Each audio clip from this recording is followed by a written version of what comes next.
दोस्तों, क्या आप भी हर समय कुछ न कुछ सोचते रहते हैं?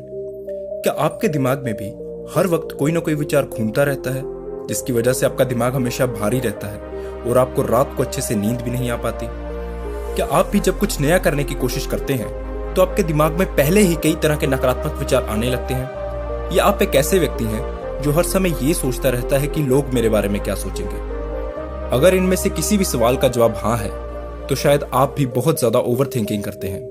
आज के समय में ज्यादातर लोग ओवर थिंकिंग से जूझ रहे हैं। तो आइए कोई ऐसा रास्ता निकालें जिससे हम इन विचारों के जाल से बाहर निकल सकें, ज्यादा सोचना छोड़ सकें और जो काम करना है उसे पूरा कर सकें। तो दोस्तों, सबसे पहली चीज जो आपको समझनी है वो ये कि कोई भी काम करते वक्त ओवर थिंकिंग से यानी ज्यादा सोचने से आपको कोई फायदा नहीं होगा। हाँ, आप प्लान बना सकते हैं और आप उस काम को करने से पहले उसका थोड़ा विश्लेषण कर सकते हैं कि ये काम करने में मुझे ये मुश्किलें आ सकती हैं और इन मुश्किलों को मैं ऐसे ऐसे सुलझा सकता हूँ। लेकिन इसको भी ज्यादा मत कीजिएगा। पता चले कि आप घंटों घंटों बस प्लान बनाने में और विश्लेषण करने में ही बर्बाद कर रहे हैं, फिर ये आपका फायदा करने के बजाय नुकसान ही करेगा।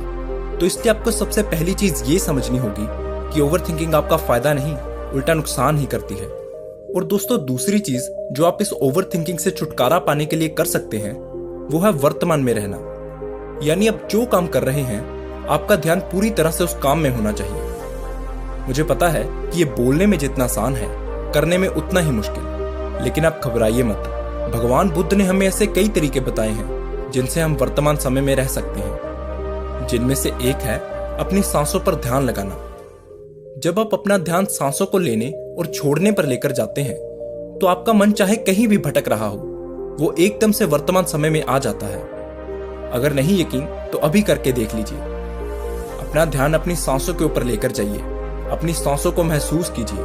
आप एकदम से हल्का महसूस करेंगे। जब आप ऐसा करते हैं तो आप अपने दिमाग में चल रहे हजारों विचारों को सिर्फ 2 विचारों में समेट देते हैं, सांसों को लेना और छोड़ना। ऐसा करने से आपका मन शांत हो जाता है और आप ऑटोमेटिकली ज्यादा सोचना बंद कर देते हैं। इसलिए जब भी आपको लगे कि आप ओवर थिंकिंग कर रहे हैं तो अपनी आंखें बंद करके 3 गहरी लंबी सांसें लें और थोड़ी देर के लिए अपना ध्यान अपनी सांसों पर बनाए रखें। या अपना ध्यान अपने शरीर पर लेकर जाएं। अपने आप से ये सवाल पूछें कि मैं अभी कहाँ बैठा हूँ, क्या कर रहा हूँ। और जब आप इन सवालों का जवाब देंगे तो आप अपने आप ही वर्तमान पल में आ जाएंगे।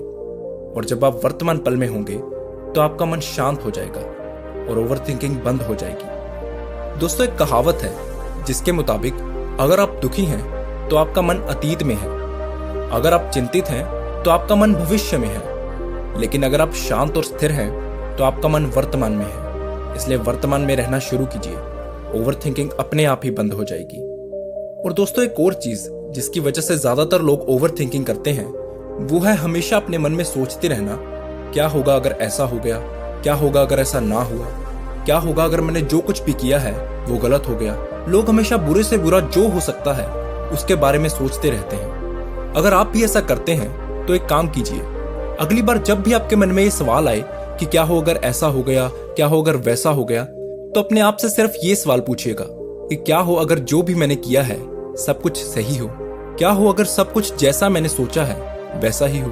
दोस्तों, इसकी भी तो काफी संभावना है ना कि सब कुछ आपके मुताबिक हो, जैसा आपने सोचा है वैसा ही हो। जरूरी तो नहीं कि वो गलत ही हो। इसलिए हमेशा सकारात्मक सोचें। हमेशा ये सोचकर कोई काम करें कि नतीजा चाहे जो भी हो, लेकिन मैं अपना 100% जरूर दूंगा, मैं मेहनत करने से पीछे नहीं हटूंगा।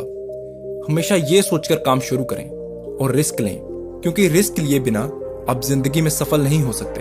अगर आप कुछ शुरू करने से पहले बस सोचते रहेंगे तो इससे कोई फायदा नहीं होगा। इसलिए रिस्क लेकर उस काम को शुरू कीजिए, फिर चाहे आप उसमें फेल ही क्यों ना हो जाएं, लेकिन आपको जिंदगी में कभी ये पछतावा तो नहीं रहेगा ना कि काश मैं उस वक्त ये काम कर लेता तो आज जिंदगी शायद कुछ और होती, है ना। वैसे भी किसी महान व्यक्ति ने कहा है कि क्यों डरे, जिंदगी में क्या होगा, कुछ ना होगा तो तजुर्बा होगा। इसलिए हमेशा याद रखें, ओवर थिंकिंग आपका कोई फायदा नहीं करेगी, बल्कि आपकी जिंदगी से शांति को खत्म कर देगी। मैं आशा करता हूं कि इस वीडियो में बताई गई बातें आपको समझ में आई होंगी और आपको ओवर थिंकिंग नाम की बीमारी का इलाज मिला होगा। धन्यवाद।